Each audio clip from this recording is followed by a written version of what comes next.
Switzerland central Europe యొక్క సమాఖ్య దేశం. పశ్చిమ యూరోప్లోని భూపరివేష్టిత పర్వత ప్రాంత దేశం. కాంటన్లని పిలిచే 26 రాష్ట్రాలతో కూడిన స్విట్జర్లాండ్ ఫెడరల్ గణతంత్ర దేశం. స్విట్జర్లాండ్ ప్రపంచములోని అత్యంత ధనిక దేశాలు ఒకటి. అత్యంత ఉన్నత జీవన ప్రమాణాలు కలిగిన నగరాలుగా రెండవ, మూడవ స్థానాలను జెనీవా, జ్యూరిచ్ సంపాదించుకున్నాయి. స్విట్జర్లాండ్ ఉత్తర సరిహద్దుల్లో జర్మనీ, పశ్చిమాన ఫ్రాన్స్, దక్షిణాన ఇటలీ, తూర్పు దిక్కున ఆస్ట్రియా, లిక్టెన్స్టెయిన్ ఉన్నాయి. స్విట్జర్లాండ్ తటస్థ వైఖరికి సుదీర్ఘ చరిత్ర ఉంది. 1815 నుంచి ప్రపంచ యుద్ధాల్లో పాల్గొనలేదు. Red cross, world trade organization జెనీవాలో యునైటెడ్ కార్యాలయం, 2 యూరోపియన్ కార్యాలయాల్లో ఒక కార్యాలయం లాంటి ఎన్నో అంతర్జాతీయ సంస్థలకు ఆతిథ్యం ఇస్తుంది. యూరోపియన్ సమాఖ్యలో సభ్యత్వం లేదు కానీ షెంగెన్ ఒప్పందంలో భాగం ఉంది. స్విట్జర్లాండ్ బహుభాషా దేశం. 4 జాతీయ భాషలను కలిగి ఉంది: జర్మన్, ఫ్రెంచ్, ఇటాలియన్, రోమన్స్ భాష ఉంది. స్విట్జర్లాండ్ 1291 ఆగస్టు 1న స్థాపించబడింది. ఆ రోజున స్విస్ జాతీయ దినోత్సవం జరుపుకుంటారు. స్విట్జర్లాండ్ 1848లో స్విస్ ఫెడరల్ రాజ్యాంగాన్ని అంగీకరించినప్పటి నుండి ప్రస్తుతం ఉన్న రాష్ట్రం వలె అలాగే ఉంది. ఆధునిక స్విట్జర్లాండ్ యొక్క పురోగాములు 13వ శతాబ్దం చివరి నుండి శతాబ్దాల వరకు చెక్కుచెదరిన ఒక స్వేచ్ఛా ఫెడరల్ రాష్ట్రాలను రూపొందించడం ద్వారా సురక్షితమైన రాజ్యాల కూటమిని స్థాపించారు.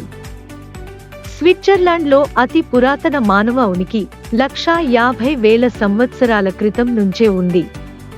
స్విట్జర్లాండ్లో వ్యవసాయం చేసే అతి పురాతన స్థిర నివాసాలు క్రీస్తు పూర్వం 5300లో గాక్లిజన్ ప్రాంతంలో లభించాయి. తొలి మధ్య యుగాలు 4వ శతాబ్దం నుంచి ఇప్పటి ఆధునిక స్విట్జర్లాండ్లోని పశ్చిమ భాగం బుర్గుండియన్ రాజుల ఆధీనంలో ఉండేది. అలేమని తెగకు చెందినవారు స్విస్ భూభాగం 5వ శతాబ్దంలో, పర్వతాల లోయలు 8వ శతాబ్దంలో ఆక్రమించుకొని అలేమానియాగా ఏర్పరుచుకున్నారు. ఆధునిక స్విట్జర్లాండ్ను అలేమానియా, బుర్గుండి ప్రాంతం రాజ్యాల మధ్య విభజించారు. టోల్బెయాక్ పట్టణంలో అలెమానిపై క్రీస్తు శకం 504లో ఫ్రాంకిష్ రాజు క్లోవిస్ సాధించిన విజయం తరువాత, బుర్గుండియన్లపై ఫ్రాంకిష్ రాజు పైచేయి సాధించిన తరువాత 6వ శతాబ్దంలో ఈ భూభాగం యావత్తూ విస్తరిస్తున్న ఫ్రాంకిష్ రాజ్యం పరిధిలోకి వచ్చింది. 6వ శతాబ్దం, 7వ శతాబ్దం, 8వ శతాబ్దం శతాబ్దాలలో స్విస్ ప్రాంతాలు ఫ్రాంకిష్ ప్రభుత్వ పరిపాలన కింద ఉన్నాయి. చార్లెస్ ది గ్రేట్ ద్వారా విస్తరింపబడిన ఫ్రాంకిష్ రాజ్యం 843 సంవత్సరంలో జరిగిన వెడ్డున్ ఒప్పందం ద్వారా విభజింపబడింది.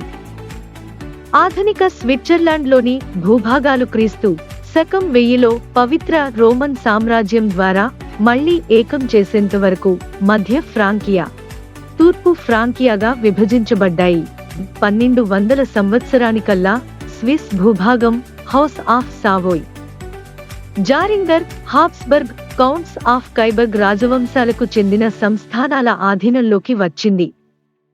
కొన్ని ప్రాంతాలకు యూరి ఖండం, స్విస్ ఖండం, వాల్స్టాటెన్గా పిలువబడే అంటర్వాల్డెన్ లాంటి పర్వత రహదారులపై ప్రత్యక్ష నియంత్రణ ఉండటానికి సామ్రాజ్యవాద ఆవశ్యకత మంజూరు చేశారు. 1264లో కైబర్గ్ రాజవంశం పతనం అయిన తరువాత హాబ్స్బర్గ్ రాజవంశీయులు, హాబ్స్బర్గ్కు చెందిన రుడోల్ఫ్ 1273లో పవిత్ర రోమన్ చక్రవర్తి తమ భూభాగాన్ని తూర్పు స్విస్ ప్రాంతానికి విస్తరింపజేశాడు. దశాబ్దాల ముందు ఎన్నో ఒప్పందాలు ఆచరణలోకి వచ్చినప్పటికీ 1291వ సంవత్సరంలో యూరి ఖండం, స్విస్ ఖండం, నిడ్వాల్డెన్ మధ్య యుగ ప్రదేశాలు సమ్మతితో ఏర్పడిన ఫెడరల్ రాజశాసనం సమాఖ్య యొక్క వ్యవస్థాపక దస్తావేజుగా పరిగణింపబడుతుంది. 1353 సంవత్సరం నాటికి 3 స్విట్జర్లాండ్ ఖండాల గ్లారస్ ఖండం, జుగ్ ఖండం, లూసన్ కాంటన్లు, బెర్న్, జ్యూరిక్ నగరాలతో కలిసి 15వ శతాబ్దం వరకు ఉనికిలో ఉన్న ప్రాచీన సమాఖ్యగా ఏర్పడ్డారు.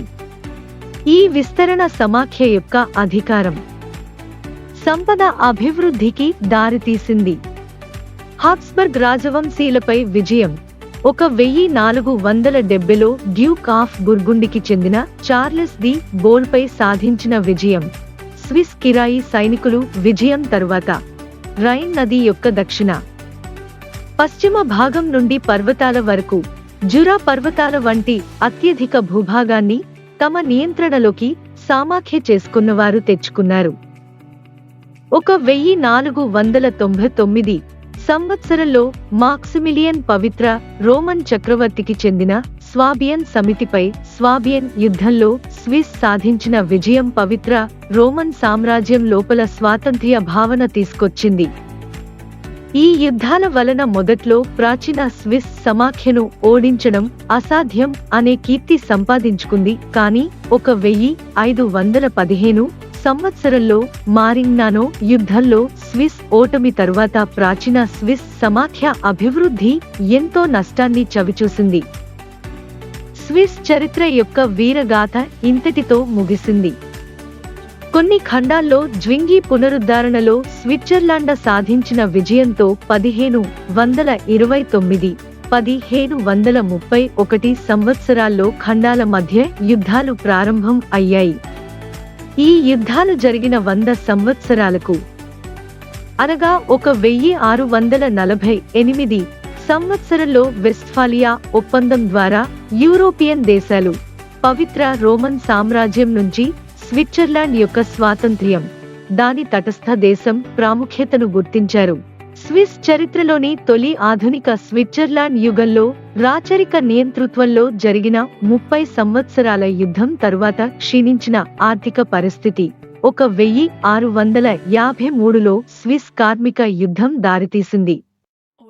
అంతేగాక రోమన్ క్యాథలిక్ చర్చి, క్రైస్తవ మతాచారం ఖండాల మధ్య యుద్ధం కొనసాగేది. ఇది 1656, 1712 సంవత్సరాల్లో జరిగిన విల్మర్జన్ యుద్ధాలు మరింత హింసకు కారణమయ్యింది. 1798 సంవత్సరంలో ఫ్రెంచ్ విప్లవం సైన్యాలు స్విట్జర్లాండ్ను ఆక్రమించుకొని నూతన ఫెడరల్ రాజ్యాంగాన్ని అమలు చేశారు. ఈ పాలన విదేశీ చొరబాటుదారుల ద్వారా విధించబడి శతాబ్దాల సంస్కృతిని నాశనం చేసి స్విట్జర్లాండ్ను ఫ్రెంచ్ అనుచర దేశంగా తయారు చేసింది. 1798లో జరిగిన నిడ్వాల్డెన్ తిరుగుబాటును అణిచివేసిన ఫ్రెంచ్ సైన్యం దౌర్జన్యానికి, స్థానిక ప్రజల విధి నిర్వహణపై ప్రతిఘటనకు ఇది ఒక ఉదాహరణ. ఫ్రాన్స్ శత్రువుల మధ్య యుద్ధం జరిగినప్పుడు రష్యా, హాబ్స్బర్గ్ రాచరికం బలగాలు స్విట్జర్లాండ్ను ఆక్రమించుకున్నాయి. హెల్వెటిక్ గణతంత్రం అని పలవబడే ఫ్రెంచ్ సైన్యం తరఫున పోరాడటానికి స్విస్ తిరస్కరించింది. 1803 సంవత్సరంలో ఇరు వైపుల నుండి వచ్చిన ప్రసిద్ధ స్విస్ రాజకీయ నాయకులతో ఫ్రాన్స్కు చెందిన నెపోలియన్ I పారిస్ నగరంలో ఒక సమావేశం ఏర్పాటు చేశాడు. ఈ మధ్యవర్తిత్వం పర్యవసానంగా స్విస్ స్వయం ప్రతిపత్తి మళ్లీ వచ్చింది. 19 ఖండాల సమాఖ్య ఏర్పాటు అయ్యింది. 1815వ సంవత్సరం వియన్నా సమావేశంలో స్విట్జర్లాండ్ సంపూర్ణ స్వాతంత్ర్యానికి, తటస్థ వైఖరి గుర్తింపుకు ఐరోపా సమాఖ్య యూరోపియన్ రాజ్యాలు అంగీకరించాయి. 1860వ సంవత్సరంలో గేటా ముట్టడి పోరాటం వరకు స్విస్ బలగాలు విదేశీ ప్రభుత్వాలకు సేవ చేశాయి. ఈ ఒప్పందం వలన వలాయిస్, న్యూచాటెల్ ఖండం, జెనీవా ఖండం ఖండాల చేరికతో స్విట్జర్లాండ్ భూభాగం విస్తరణ అధికం అయ్యింది. అప్పటి నుంచి స్విట్జర్లాండ్ సరిహద్దులు మారలేదు. ఫ్రెంచ్ భాష మాట్లాడేవారికి దగ్గరగా ఉన్నందున బెర్న్ను 1848 సంవత్సరంలో రాజధానిగా ఎంచుకున్నారు. 1839 సంవత్సరంలో జరిగిన జ్యూరిపష్ పునరుత్త హింసా గొడవల వలన ఏర్పడిన కొంత అనిశ్చితి తరువాత క్యాథలిక్ కాంటన్లు వేరే సంబంధం నెలకొల్పడానికి ప్రయత్నించడంతో 1847లో అంతర్యుద్ధం మొదలయింది. ఈ యుద్ధం 1 నెల కంటే తక్కువ సమయంలో ముగిసిన స్నేహపూరిత కాల్పులు వలన దాదాపు 100 మంది క్షతగాత్రులయ్యారు. 19వ శతాబ్దంలో జరిగిన ఇతర యూరోపియన్ కలహాలు యుద్ధాల కంటే సొండర్బండ్ యుద్ధం ఎంతో చిన్నదైనప్పటికీ స్విస్ ఆలోచన సరళిపైన స్విట్జర్లాండ్ సమాజంపైన ఎంతగానో ప్రభావం చూపింది. పొరుగు యూరోపియన్ దేశాలకు పోటీగా నిలబడాలంటే తమలో ఐకమత్యం, శక్తి అవసరమని ఈ యుద్ధం ద్వారా స్విస్ అర్థం చేసుకుంది. స్విస్ దేశం ఫెడరల్ రాష్ట్రాల రాజ్యాంగం తీసుకొని స్విస్ ఫెడరల్ రాజ్యాంగం వేస్తూ సొంత రాజ్యాంగాన్ని తయారు చేసుకుంది. 1850లో తూనికలు కొలతల ఏక వ్యవస్థ విధానాన్ని ప్రవేశపెట్టింది. స్విస్ ఫ్రాంక్ స్విస్ ఒకే ద్రవ్యంగా ఉద్భవించింది. జనాభా పెరుగుదల, పారిశ్రామిక విప్లవం తరువాత రాజ్యాంగంలోని మార్పు యొక్క అవసరం స్పష్టంగా కనిపించింది. 1872లో తొలి ముసాయిదాను ప్రజలు తిరస్కరించారు, కానీ 1874లో సవరణలు జరిగిన తరువాత అంగీకరించారు. 1891వ సంవత్సరంలో ప్రత్యక్ష ప్రజాస్వామ్యం అంశాన్ని ప్రస్తావిస్తూ రాజ్యాంగ సవరణ జరిగింది. అది ఇప్పటికీ అసాధారణంగా ఉంది. మొదటి ప్రపంచ యుద్ధం జరిగినప్పుడు స్విట్జర్లాండ్ లెనిన్కు నివాసంగా ఉండేది. అతను అక్కడ 1917 వరకు ఉన్నాడు. రెండవ ప్రపంచ యుద్ధ సమయంలో స్విట్జర్లాండ్ జర్మన్లు విస్తారమైన దాడులకు ప్రణాళికలు సిద్ధం చేసుకున్నప్పటికీ స్విట్జర్లాండ్పై ఏనాడు దాడి చేయలేదు. 1959వ సంవత్సరం స్విస్ ఖండాల్లో 1971లో సమాఖ్య స్థాయిలో 1990లో ప్రతిఘటన తరువాత చివరి ఖండం అప్పెంజల్ ఇన్నర్హోడెన్లో మహిళలకు ఓటు హక్కును కల్పించారు. ఈ సమ్మతి తరువాత మహిళలు రాజకీయ రంగంలో త్వరగా ఎదిగారు. 7 సభ్యుల స్విస్ ఫెడరల్ సమితిలో మొట్టమొదటి మహిళా అభ్యర్థిగా ఎలిజబెత్ కోప్ 1984వ సంవత్సరం నుంచి 1989వ సంవత్సరం వరకు పదవీ బాధ్యతలు చేపట్టారు. 1999లో రాష్ట్రపతి పదవి చేపట్టడానికి ముందుగా 1998 సంవత్సరంలో మొట్టమొదటి మహిళా రాష్ట్రపతిగా రూత్ డ్రేఫస్ను ఎన్నుకున్నారు. స్విస్ రెండవ మహిళా రాష్ట్రపతిగా 2007 సంవత్సరంలో మిచెలిన్ కామిరే బాధ్యతలు చేపట్టారు. 1963 సంవత్సరంలో స్విట్జర్లాండ్ యూరోప్ సమితిలో చేరింది. 1979వ సంవత్సరంలో బెర్న్లోని కొన్ని ప్రాంతాలు బెర్నిస్ నుండి స్వాతంత్ర్యం పొంది జూరా అనే ఖండంగా ఏర్పడ్డాయి.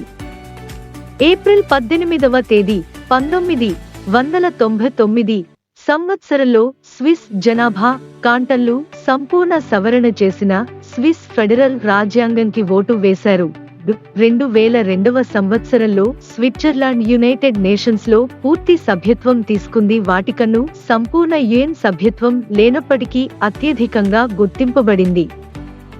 స్విట్జర్లాండ్ కు యూరోపియన్ స్వేచ్ఛాయుత వాణిజ్యంలో వ్యవస్థాపక సభ్యత్వం ఉన్నప్పటికీ యూరోపియన్ ఆర్థిక ప్రదేశంలో సభ్యత్వం లేదు.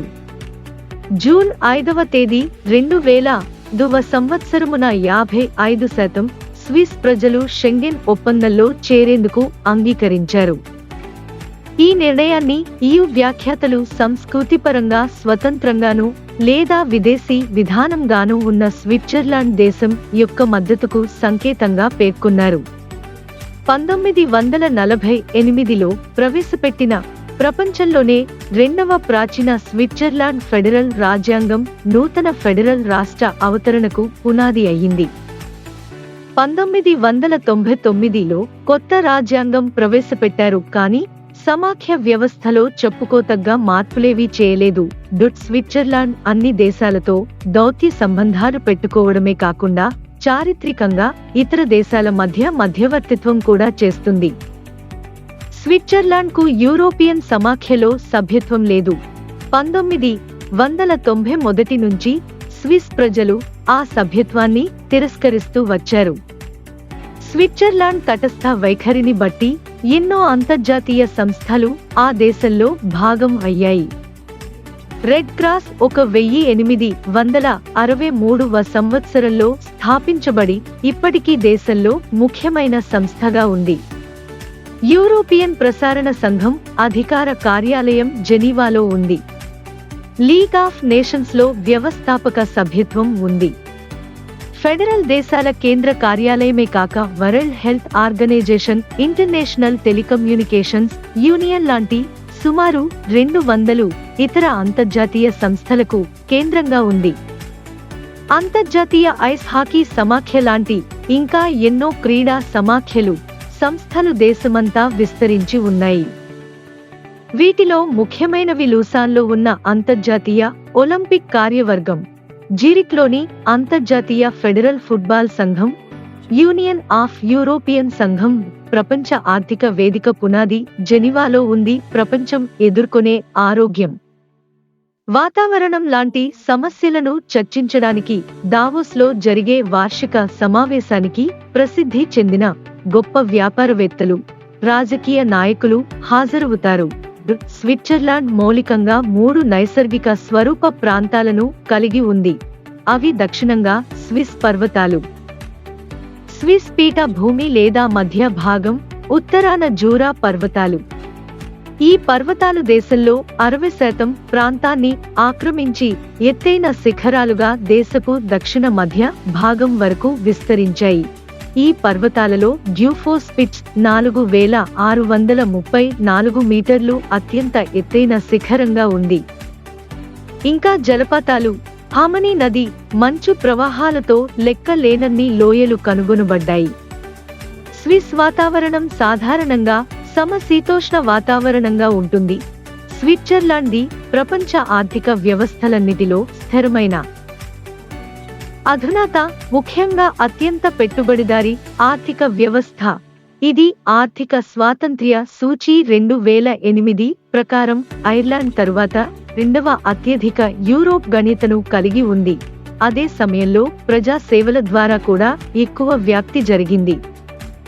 ఇక్కడ నామకార్థ తలసరి ఆదాయం స్థూల దేశీయ ఉత్పత్తి పశ్చిమ యూరోప్ దేశాలు, జపాన్ కన్నా ఎక్కువ, Luxembourg, Norway, Qatar, Iceland, Ireland తరువాత ఇది 6వ గణితను పొందింది. గుర్తించదగిన హద్దులలో 20వ శతాబ్దానికి స్విట్జర్లాండ్ యూరోప్లో అత్యంత ఐశ్వర్యవంతమైన దేశం. స్విట్జర్లాండ్ అనేక పెద్ద బహుళజాతి వ్యాపార సంస్థలకు గుహంగా ఉంది. స్విట్జర్లాండ్ ప్రపంచంలోనే అతి శక్తివంతమైన ఆర్థిక వ్యవస్థ ఉన్న దేశంగా గణితను పొందింది. రసాయన పరిశ్రమ, ఔషధ పరిశ్రమ, కొలతల పరికరాలు, సంగీత పరికరాలు, రియల్ ఎస్టేట్, బ్యాంకింగ్, బీమా, పర్యాటకం, అంతర్జాతీయ సంస్థలు మొదలైనవి స్విట్జర్లాండ్లో ముఖ్యమైన పరిశ్రమలుగా ఉన్నాయి. వ్యవసాయక, ఆర్థిక, వర్తకం విషయాలలో యూరోప్ సమాఖ్యకు స్విట్జర్లాండ్కు మధ్య అడ్డంకులు చాలా తక్కువ. స్విట్జర్లాండ్కు ప్రపంచవ్యాప్తంగా స్వేచ్ఛా వర్తక ఒప్పందాలు ఉన్నాయి. స్విట్జర్లాండ్కు యూరోప్ స్వేచ్ఛా వర్తక సంఘంలో సభ్యత్వం ఉంది. స్విట్జర్లాండ్లో విద్య చాలా వైవిధ్యమైనది, ఎందుకంటే స్విట్జర్లాండ్ రాజ్యాంగం స్విట్జర్లాండ్ యొక్క ఖండం పాఠశాల వ్యవస్థకు అధికారాన్ని ఇచ్చింది. అంతర్జాతీయ పాఠశాలలతో పాటు చాలా ప్రభుత్వ, స్వకీయ పాఠశాలలు ఉన్నాయి. అన్ని ఖండాలలో ప్రాథమిక పాఠశాలలో ప్రవేశానికి కనీస వయస్సు 6 సంవత్సరాలుగా ఉంది. 4 లేదా 5 తరగతుల వరకు ఉండే అంశం పాఠశాలలపై ఆధారపడి ఉంటుంది. సంప్రదాయంగా పాఠశాలలో ప్రథమ విదేశీ భాషగా ఏదో ఒక ఇతర జాతీయ భాష ఉండేది. స్విట్జర్లాండ్లో 12 విశ్వవిద్యాలయాలు ఉన్నాయి. వాటిలో 10 ఖండాల స్థాయిలో ఉంటూ సాధారణంగా సాంకేతిక రహిత పాఠ్యాంశాలు నేర్పబడతాయి. స్విట్జర్లాండ్లో ప్రథమ విశ్వవిద్యాలయం బాసెల్ విశ్వవిద్యాలయం బేసెల్లో 1460వ సంవత్సరంలో వైద్య అధ్యాపకులచే ప్రారంభించబడింది. స్విట్జర్లాండ్లో రసాయన వైద్య పరిశోధనలు సంప్రదాయంగా ఉన్నాయి.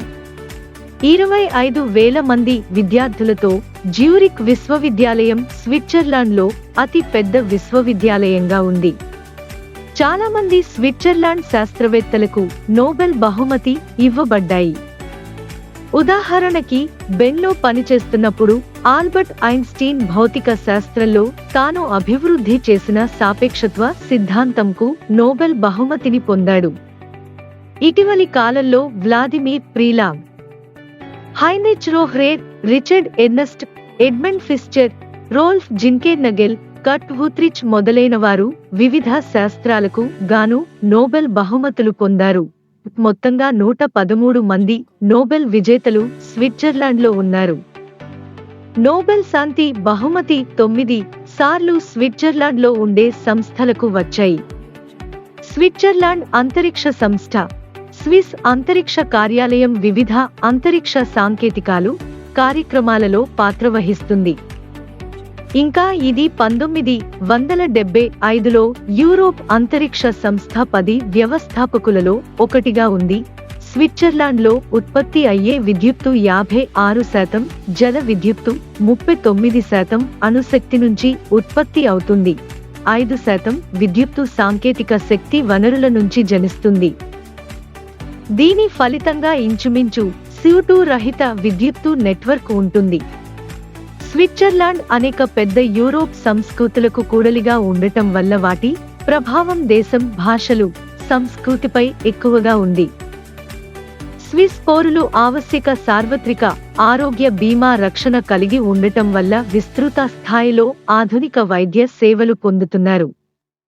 ఆరోగ్య రక్షణ వ్యవస్థ ఇతర యూరోప్ దేశాలతో పోల్చి చూస్తే మెరుగ్గా ఉంది. రోగులు ఎంతో తృప్తి చెంది ఉన్నారు. ఈ దేశంలో 3/4 జనాభా పట్టణ ప్రాంతాలలో జీవిస్తున్నారు.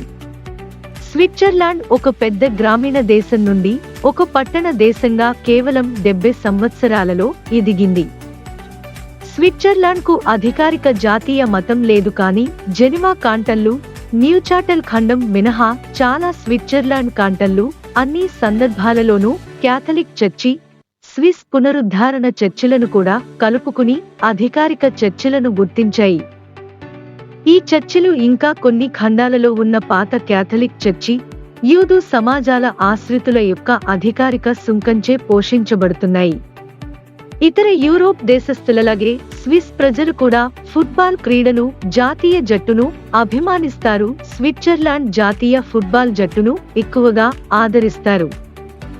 రోజర్ ఫెడరర్ టెన్నిస్ చరిత్రలో పురుష క్రీడాకారులలో ఒక ఉత్తమ క్రీడాకారుడు. స్విట్జర్లాండ్లో ద్రాక్ష తోటలు రోమన్ శకం నుండి సాగు చేయబడుతున్నాయి. దానికన్నా మరింత పురాతన మూలాలలో కూడా వీటి జాడలు కనిపెట్టబడ్డాయి. If you like the video, please like us and subscribe.